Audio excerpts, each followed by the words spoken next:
चंद्रयान 3 को लॉन्च करने के बाद इसरो की तरफ से पूरी तैयारी कर ली गई है कि अब की बार यह कोशिश की जाए कि सफलतापूर्वक चांद पर लैंडिंग कराई जाए। अगर भारत ऐसा करने में कामयाब हो जाता है तो अमेरिका और चीन जैसे देशों की लिस्ट में हमारा भारत देश भी शामिल हो जाएगा। इस बड़ी लॉन्चिंग से पहले चलिए जानते हैं आखिर मिशन चंद्रयान 3 क्या है और इस रॉकेट की खासियत क्या है।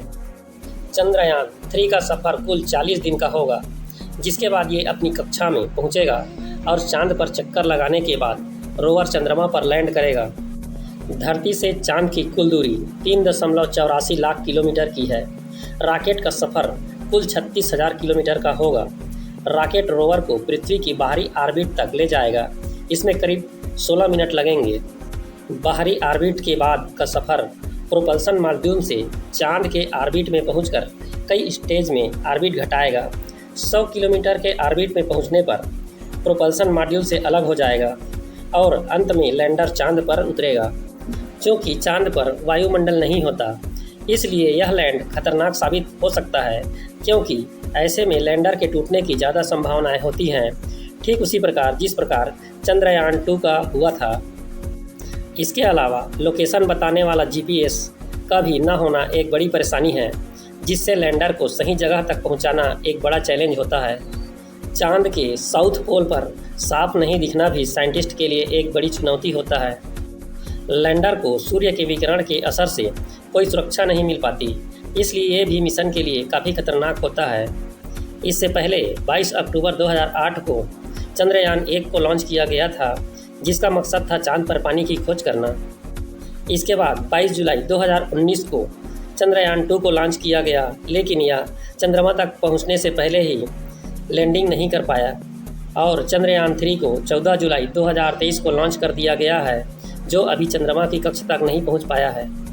अगर बात करें मिशन की, तो भारत के इस मून मिशन में सबसे पहले मकसद यह है कि लैंडर को सुरक्षित तरीके से सॉफ्ट लैंडिंग कराई जाए। इसके बाद रोवर को चांद की सतह पर चलकर दिखाना होगा। वैज्ञानिक परीक्षण करना मकसद होगा। दूसरा सवाल यह भी निकल कर आता है कि इस मून मिशन से भारत को क्या मिलेगा। इससे चंद्रमा, पृथ्वी और ब्रह्मांड की बेहतर समझ मिल सकती है। भारत बिना विदेशी मदद के अपनी क्षमता को दिखा सकता है। इसके अलावा अरबों डॉलर के स्पेस मार्केट में मौजूद दुनिया के गिने चुने देशों में क्लब में एंट्री मिल सकती है। यह रॉकेट यानी चंद्रयान 3 यह 3 हिस्सों में काम करेगा।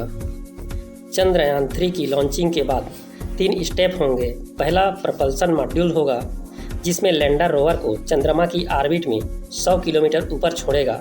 इसके बाद दूसरा लैंडर मॉड्यूल वाला पार्ट होगा, जिसमें रोवर को चांद के दक्षिणी ध्रुव पर उतारेगा। इसके बाद आखिरी स्टेप रोवर होगा। इसमें रोवर चांद पर उतरकर उसकी साइंटिफिक स्टडी करेगा। यहाँ चांद की सतह से रोवर का मिशन होगा कि वो सतह की तस्वीरें भेजें। इसके अलावा मिट्टी की जांच करेगा, वातावरण की रिपोर्ट देगा, केमिकल विश्लेषण करेगा और वहाँ मौजूद खनिज की खोज करना उसका मकसद होगा। यदि रॉकेट की खासियत की बात करें, तो रॉकेट की खासियत ये है कि ये देश की सबसे भारी रॉकेट है, जिसका वजन कुल 640 टन है और लंबाई 43.5 मीटर की है। इसका व्यास 5 मीटर, क्षमता 200 किलोमीटर और करीब 8 टन पेलोड 35,000 किलोग्राम तक आधा वजन ले जाने में सक्षम है। आज की स्थिति में देखा जाए तो भारत में स्पेस सेक्टर में जॉब के स्कोप भी तेज़ी से बढ़ रहा है, इसलिए इस क्षेत्र में युवाओं की रुचि भी बढ़ रही है। इस सेक्टर में साल 2020 में कुल 45,000 नौकरी थी। इसके बाद अब 2030 के लिए 2 लाख नौकरी का अनुमान लगाया गया है। वहीं स्पेस टेक कंपनियों की बात करें तो सबसे ज़्यादा अमेरिका में 5,582, इसके बाद यूनाइटेड किंगडम में 615, कनाडा में 480, जर्मनी में 402 और भारत में कुल 368 कंपनियां काम कर रही हैं। दुनिया भर में स्पेस इकोनॉमी भी तेज़ी से बढ़ती जा रही है। दुनिया की कुल स्पेस इकोनॉमी 38 लाख करोड़ रुपए है। वहीं भारत की स्पेस इकोनॉमी 78,988 करोड़ है। भारत का कुल हिस्सा 2% है, वहीं इसे 2025 तक 9% करने का टारगेट रखा गया है।